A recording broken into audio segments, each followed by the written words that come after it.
সবাইকে জানাই শুভ সন্ধ্যা। তো দেখো আজকে কিন্তু ঠাকুর দেখবো খাগড়া এলাকায়। তো আরও অনেক জায়গাতেই দেখবো, তো মূলত খাগড়া থেকে শুরু করলাম। দেখো এটা হচ্ছে প্যারিসের আইফেল টাওয়ার। তো আরও অন্যান্য বেশ আকর্ষণীয় আকর্ষণীয় আজকে ঠাকুরগুলো দর্শন করব। তো তোমরা আমার সঙ্গে অবশ্যই ভিজিট করো। ভালো ভালো ঠাকুর যেগুলো হয়েছে সেগুলো তোমাদের সঙ্গে দেখাবো। আর আজকে কিন্তু ব্লগটা আমি খুব সুন্দর করে সাজিয়েছি। আর এখানে দেখছো জীবন্ত দুর্গা। তো সমস্তটাই খুব ভালো লাগবে, ভিডিওটা দেখো, আশা করছি তোমাদের খুব ভালো লাগবে।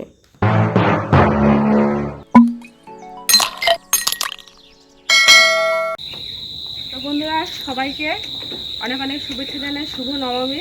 তো দেখতে দেখতে পুজো শেষ, একসাথে ঠাকুর দেখতে বেরোচ্ছি। তো দাদাভাই দেখো রেডি। তো চলো আর আব্দু দেখালে আমাকে কেমন লাগছে জানি। তো বন্ধুরা ঠাকুর দেখতে বেরিয়ে পড়েছি। আর এটা হচ্ছে উমা সুন্দরী পার্ক, তোমরা দেখতেই পাচ্ছ। তো এখানে প্রত্যেকবার খুব সুন্দর প্রসাদ বিতরণ করে। তা আমি ভেবেছিলাম মানে মহাষ্টমী দিনই হয়েছে, কিন্তু না, আজকে নবমী, আজকের দিনেই। আর মহাষ্টমীতে অনেকেই খায় না, তো সেই জন্য আজকে এখানে করা হয়েছে। তো যাওয়ার পথে দেখলাম প্রসাদ বিতরণ হচ্ছে, আর ঠাকুরটাও দেখবো বলে ঢুকেছি। তো তোমরা তো জানো প্রসাদ আমি খেতে খুব পছন্দ করি, তো সেই জন্য ঠাকুরটাও দর্শন করলাম। তারপরে ফ্রায়েড রাইস আর আলুর দম চাটনি দিয়েছিল, সেটা প্রসাদটাও নিয়ে নিলাম। তো তারপরে দেখো তোমাদেরকে একটু মানে লাইটগুলো ঘুরে ঘুরে দেখাচ্ছি, ঠাকুরটা দেখালাম। তো এবার তো চলে যাব আর একটা মন্দির দেখতে। আজকে মূলত কিন্তু আমি বহরমপুরে ঠাকুর দেখব, খাগড়া এলাকায়, নতুন বাজার, তারপরে তোমার সয়দাবাদ, এই কয়েকটা জায়গাতেই ঠাকুর দেখব যেগুলো দেখা হয়নি। আমাদের বহরমপুরে যে ঠাকুর হয় প্রত্যেকবার মানে দেখে মানে শেষ করা যায় না, এত ঠাকুর হয়।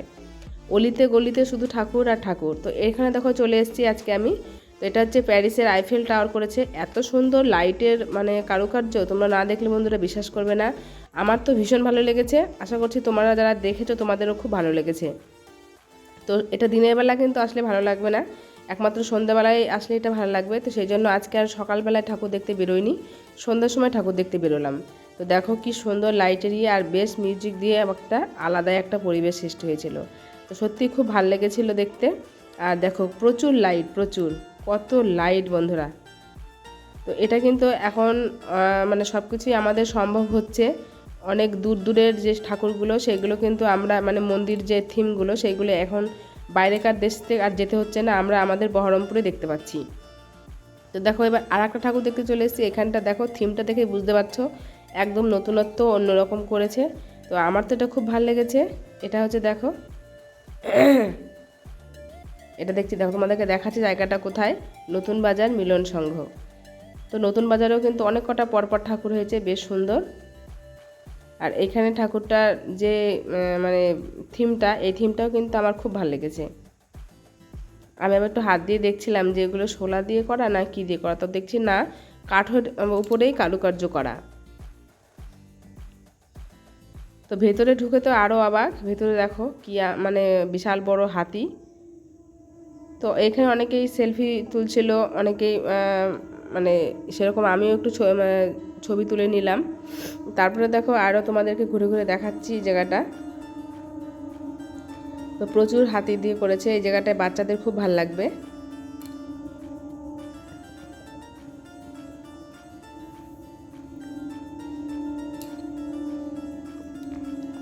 আর বন্ধুরা পুজোতে কিন্তু আজকে ঠাকুর দেখাটাই আমার লাস্ট ছিল, তারপরে আমি আর ঠাকুর দেখতে পারিনি, বেরোতেও পারিনি, এত শরীর খারাপ আমার।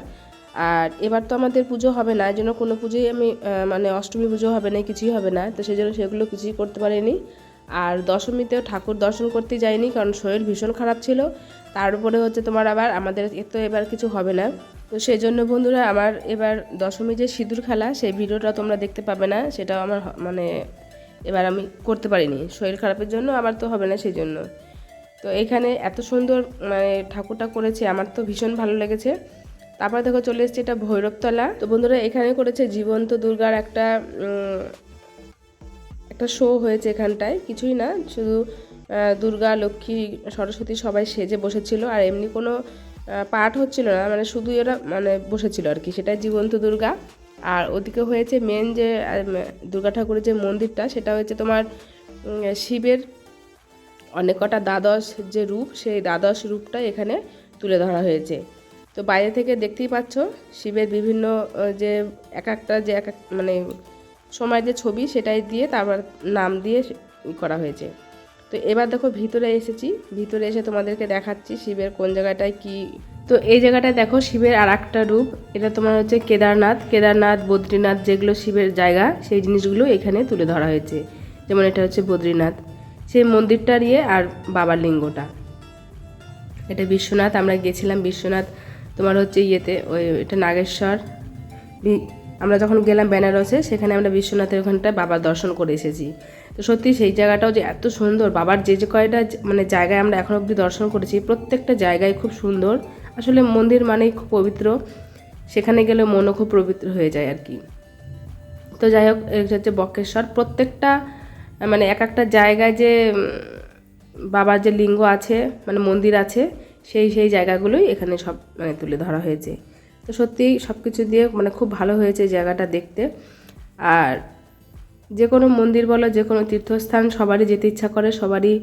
আর আমরা যেহেতু বাঙালিরা তোমার ভ্রমণ পিপাসু, আমরা সবাই কিন্তু ভ্রমণ করতে ভালোবাসি, সে ছোটো হোক কিংবা বড় হোক। একটু বছরে একটা দিন বা বছরে একবার কোথাও ঘুরতে যেতে প্রত্যেকেরই ভালো লাগে, কিন্তু অনেকের মানে হয়ে ওঠে না, অনেকের আবার হয়। তো যাই হোক, আমরা যেমন গেছিলাম গত বছর বেনারসে, সত্যি ভীষণ ভালো লেগেছিল। মানে সারা বছর তো বাড়িতেই থাকি, ওই কয়েকটা দিন মনে হয় খুব একটু মানে নিজেকে একটু আলাদা করে মানে পাওয়া বা একটু আলাদা করে দেখা খুবই ভালো লাগে। তো দেখো এবার ভেতরে তোমাদের ঠাকুরটা দেখাচ্ছি। ঠাকুরটাও কিন্তু একদম মানে কি বলবো, ঠাকুর তো অলওয়েজ সবসময়তেই সুন্দর, ওটা বলার অপেক্ষা রাখে না। তো এখানে সবটাই সাদা, হাতিটাও দেখলাম সাদা, আর মন্দিরের সমস্ত কারুকার্যগুলোই বেশ সাদা সাদা।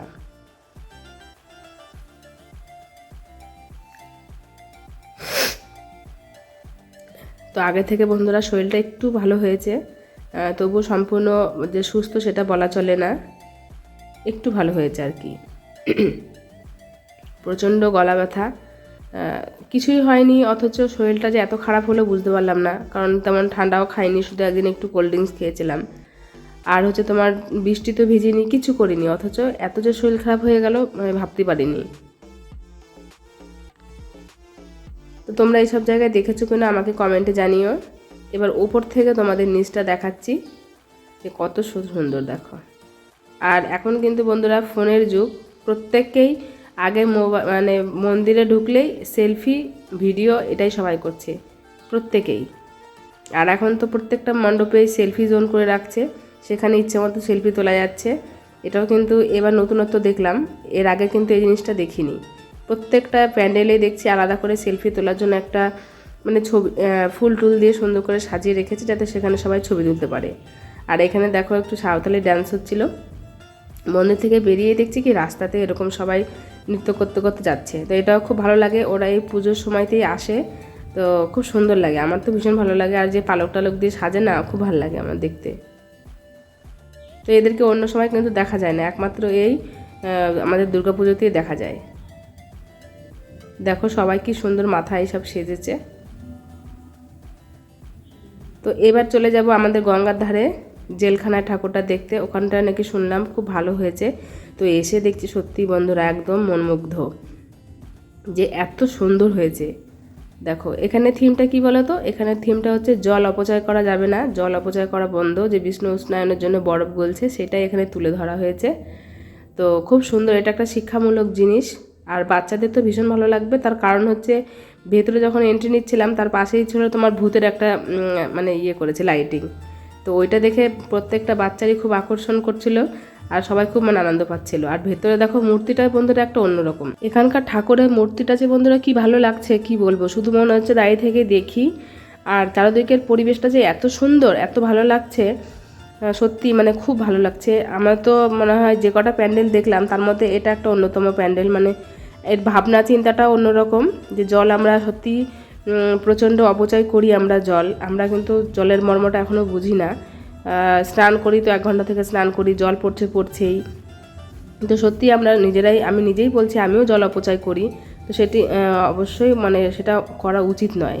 তারপরে দেখো একটা প্রদীপ দেখলাম, প্রদীপটাও বেশ সুন্দর, অনেকটা বড় প্রদীপ, আর অনেকক্ষণ থেকে মনে হচ্ছে সেই মানে ষষ্ঠী থেকে হয়তো জ্বলছে।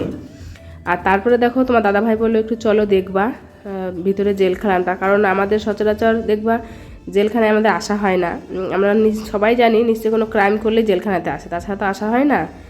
তো তারপরে দেখো এখানে প্রচুর কিন্তু ফলের গাছ রয়েছে, বড় বড় ফলগুলো, জানি না এটা কি গাছ, তোমাদের জানা থাকলে অবশ্যই কমেন্টে জানিও। আর তোমার দাদাভাইয়ের ছেলেকে সমস্ত কিছু মানে বোঝাচ্ছিল যে কামানটা কেমন করে কি করে না করে সব কিছুই। তো এখানে দেখলাম জেলখানায় আসলে তাদের সঙ্গে কি করে সবাই সাক্ষাৎ করে, কি করে না করে। আর তোমাদেরকে বলছিলাম না যে ভেতরে ঢুকে যে ভূতের যেটা, এটা তো আমার ছেলের ভীষণ ভালো লেগেছে। প্রত্যেকটা ছেলে খুব ভয় পাচ্ছিল এবং ভয় পাচ্ছিল আবার কিন্তু সবাই দেখছিল, এটা আমি খুব নজর করছিলাম যে ভয় পাচ্ছে বলে কিন্তু দেখছে না তা নয়, ভয়ও পাচ্ছে আবার দেখছেও। তো এটা খুব এনজয় করলাম। তো এবার চলো একটু খাওয়া দাওয়া করে নেওয়া হোক। তোমার দাদাভাই দেখো চিকেন রোল খাচ্ছে, আমি খেয়েছি ললিপপ। এখন বাড়ি চলে যাব। আর এটা হচ্ছে তোমার স্বর্ণময়ী যে ওয়াইমের মাঠ, ওখানে গির্জার সামনে, সেখানে এই মন্দিরটাও কিন্তু খুব সুন্দর করেছে। তো যাই হোক, আজকের ভিডিওটা তোমাদের কেমন লাগলো অবশ্যই জানিও। ভালো লাগলে লাইক কমেন্ট শেয়ার অবশ্যই করে দিও, সাবস্ক্রাইব করো, পাশে থেকো প্রত্যেকে।